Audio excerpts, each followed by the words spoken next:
Peloton maison de Paul Fournel, aux éditions du Seuil. Les yeux vissés.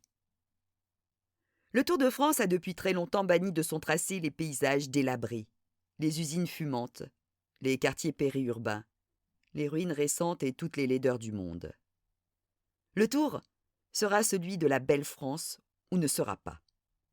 Les coureurs évoluent donc dans des paysages de rêve. Immenses plaines vouées au blé que le vent décoiffe et recoiffe. Vallons ombreux où la route serpente. Vignes infinies. Sommets majestueux où le bon chemin ne peut être que celui qui mène au ciel.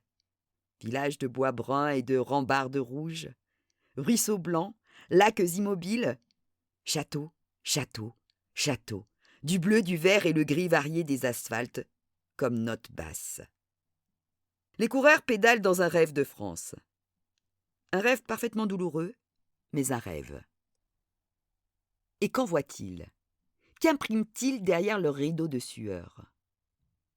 Juan Pérez a traversé le monde pour venir de sa Colombie natale.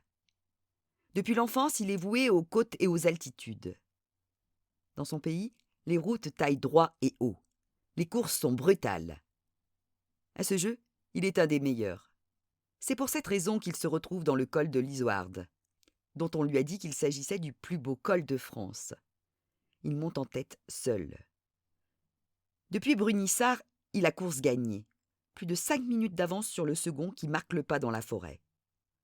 Juan Pérez garde la tête baissée, comme s'il avait honte. Il n'a pas un regard pour les filles en maillot de bain qui crient son nom dans le village.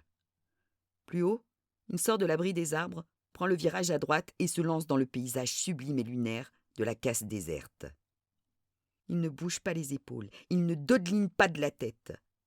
On se demande même s'il s'est rendu compte qu'à cet endroit la route descend. Il passe sans le voir devant le monument dédié à Copy et Bobet. Il avale les 3 derniers kilomètres de montée, tête toujours baissée.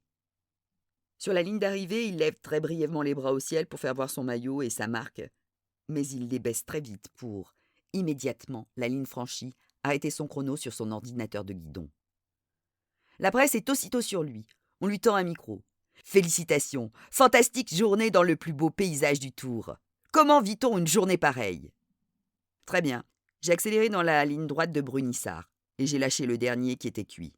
Après, je suis monté en lisant mon ordinateur pour voir mon cœur, mes tours de pédale, mes watts, pour pas me mettre dans le rouge. Tout allait bien, mes paramètres étaient bons. L'année prochaine, il fera mettre une fonction miroir sur son ordinateur de bord. De cette façon, il pourra se regarder en montant pour juger s'il est fatigué.